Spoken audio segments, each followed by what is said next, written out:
जिल्हाधिकारी अमोल येडगे हे आज गगनबावडा दौऱ्यावर होते।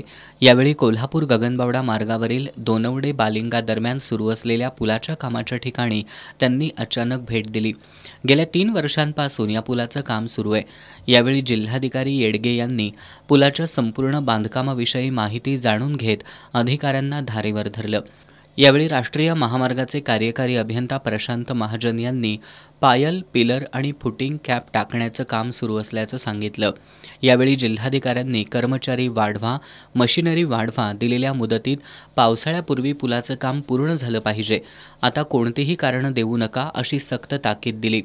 यावेळी दोनवडेचे सरपंच सर्जेराव शिंदे, संजय कदम, संजय पाटील यांनी मोरीचं काम रखडल्याचं सांगून पर्यायी रस्ते नसल्यानं शेतकऱ्यांना ऊस तोडणीबाबत अडचणी निर्माण होत असल्याचं जिल्हाधिकाऱ्यांना सांगितलं। रस्ता रुंदीकरण सुरू असताना जुन्या रस्त्यावरील खड्डे बुजवावेत अशी मागणी त्यांनी केली। यावेळी प्रांताधिकारी मोसमी चौगुले, कनिष्ठ अभियंता शुभम पाटील, नवनाथ पवार, मदन पाटील, नितीन पाटील, कर्मचारी आणि कंत्राटदार उपस्थित होते।